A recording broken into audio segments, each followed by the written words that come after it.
नमस्कार। Something in between के 132वें episode में आप सभी का बहुत स्वागत है। नेपाल के प्रधानमंत्री केपी शर्मा ओली को पद छोड़ना था।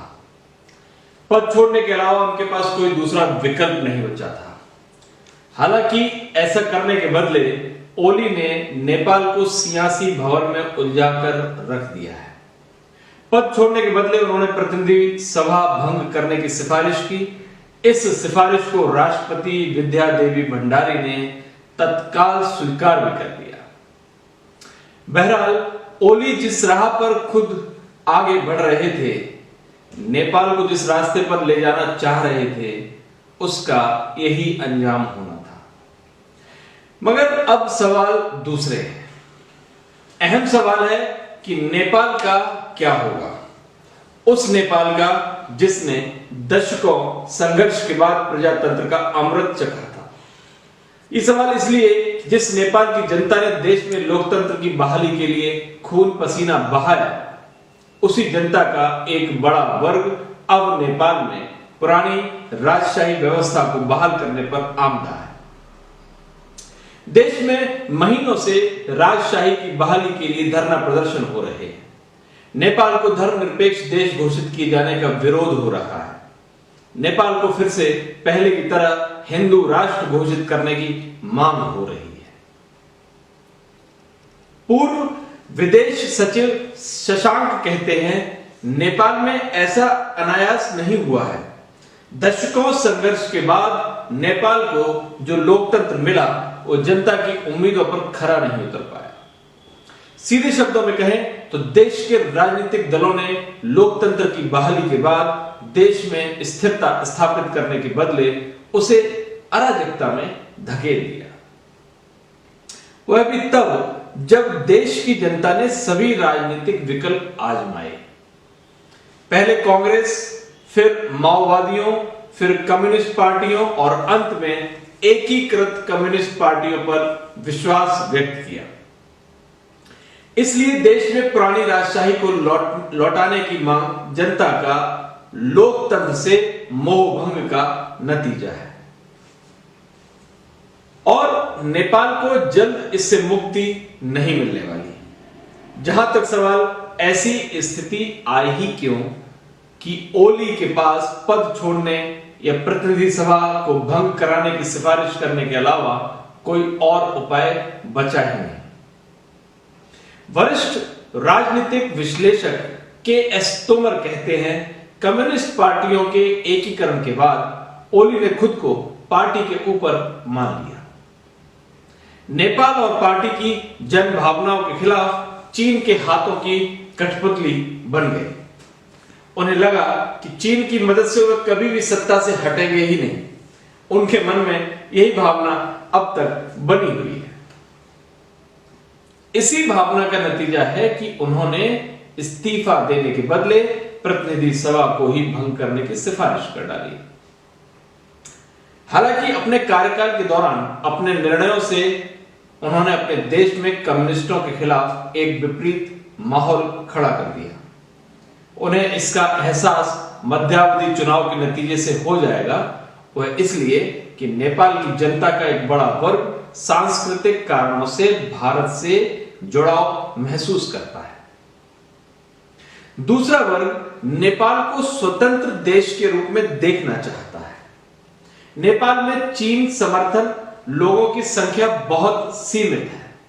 इतनी सीमित कि यह संख्या कम्युनिस्ट पार्टी को चुनाव में सीटों की संख्या 2.5 अंक से भी पार नहीं करा सकती।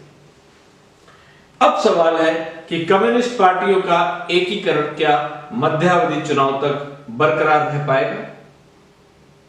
गौरतलब है कि बेहद लंबी माथापच्ची और विचार विमर्श के बाद नेपाली कम्युनिस्ट पार्टी सीपीएन और नेपाली कम्युनिस्ट पार्टी माओवादी का एकीकरण हुआ था।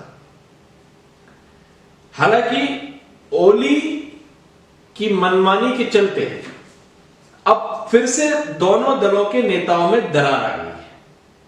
पुष्प कमल दहल प्रचंड, माधव नेपाल सहित कई कम्युनिस्ट नेता ओली के खुलकर खिलाफ है। पार्टी के स्थायी समिति के 44 में से 33 सदस्य ओली के खिलाफ है। स्थायी समिति बीते कई महीने से ओली के इस्तीफे की मांग कर रही थी।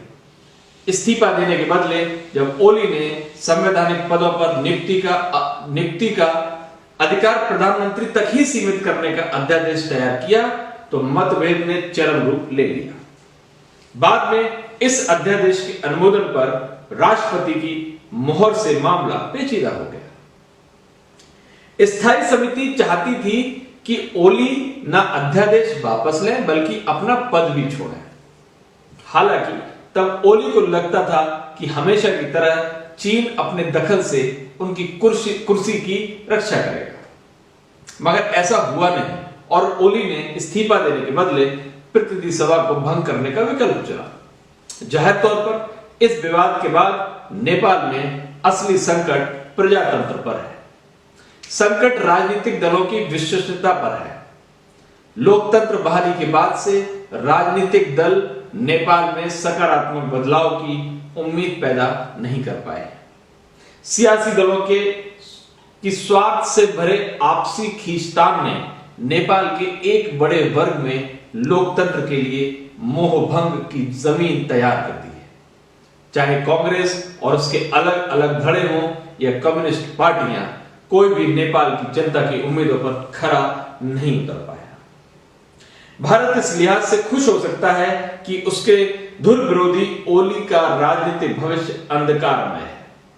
नेपाल में फिलहाल चीन की रणनीति को बड़ा झटका लगा है। हालांकि असली सवाल नेपाल के भविष्य को लेकर है। नेपाल में कभी लोकतंत्र के समर्थन में जन आंदोलन हुए थे। अब कई इलाकों में राजशाही के समर्थन में जन आंदोलन हो रहे हैं। वाकई यह नेपाल के लिए बेहद मुश्किल वक्त है। यह नेपाल की नई तरह की अराजकता में फंसने का संकेत दे रहा है। जाहिर तौर पर निकटतम पड़ोसियों में से एक होने के कारण नेपाल में उथल पुथल का भारत पर असर पड़ना स्वाभाविक है। भारत के लिए सतर्क रहने का समय है। ऐसा इसलिए कि चीन की गिद्ध निगाहें दशकों से नेपाल पर है। चीन नेपाल की इस स्थिति का लाभ उठाने की कोशिश करेगा।